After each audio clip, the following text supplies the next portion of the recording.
அது ஃபேஸ்புக்கில் பார்த்துட்டு தலைவர் வந்து நான் சொல்கிறத மட்டும் கேளுங்க, போனோமா கொடுத்தோமா வந்துக்கிட்டே இருக்கணும். கூடிய விரைவில் உங்களுக்கு நானும் சகோதரி மரகதம் அவர்களும் பேசினாங்க. மகளிர் சுய உதவி குழுவுக்கு தையல் பயிற்சி மற்றும் கடன் வசதி எல்லாம் கூடிய விரைவில் உங்களுக்கு வழங்கப்படும் என்பதையும் இந்த நேரத்தில் நாங்கள் வந்து தெரிவிச்சுக்கிறோம். கண்டிப்பாக இளைஞர்களுக்கும் தாய்மார்களுக்கும் இந்த ஆட்சியில் வேலை வாய்ப்பு வழங்குவதற்குண்டான ஏற்பாடுகளை மாண்பு முதல்வர் அவர்கள் செய்து கொண்டிருக்கிறார்கள். நீங்கள் எல்லோரும் நிம்மதியாக இருக்கலாம். எதை பற்றியுமே நீங்கள் கவலையே படாதீங்க. எந்த ஒரு சின்ன விஷயம் உங்களுக்கு தேவை, ஏதாவது தேவைன்னு நீங்கள் சொன்னாலும் நாங்கள் செய்வதற்கு கடமைப்பட்டிருக்கிறோம். கண்டிப்பாக நாங்கள் செய்வோம். எல்லோரும் பல கோடி ரூபாய் செலவு பண்ணி தேர்தலில் இது வரைக்கும் பார்த்துருப்பாங்க. இப்போலாம் நீங்கள் பார்த்தீங்கன்னா 1,70,000 ரூபாய் செலவு பண்ணி சட்டமன்ற உறுப்பினரான ஒரே கட்சி எது என்று சொன்னால் அது தமிழக வெற்றி கழகம் மட்டும்தான். அதனால் மக்கள் பணத்தில் இருந்தோ ஊழல் பண்ணுறதோ எதுவும் எக்காரணத்தை கொண்டும் அது நடக்கவே நடக்காது. அப்படி நாங்கள் யாராவது தவறு செய்தால் உடனடியாக தலைவர் தளபதி அவர்கள் எங்களை அந்த பதவியிலிருந்து நீக்கி விடுவார் என்பதை தெரிவித்துக் கொள்கிறேன்.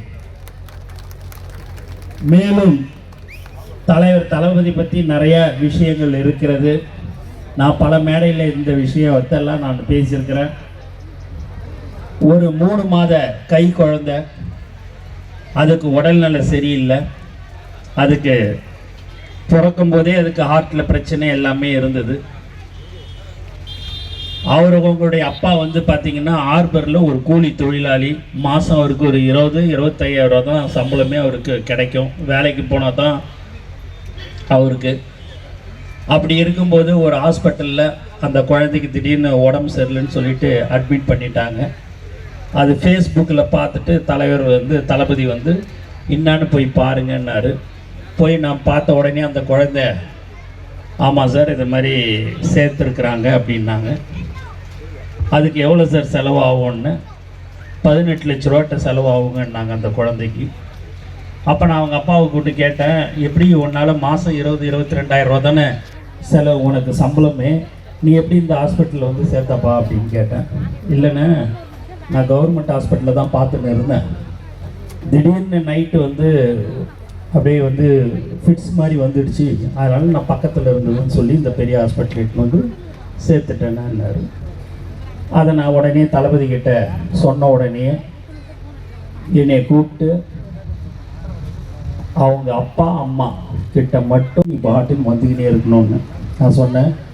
1 லட்சம் 2 லட்சம்னா பரவாயில்ல சார், பல லட்சம் கொடுக்க போகிறோம்.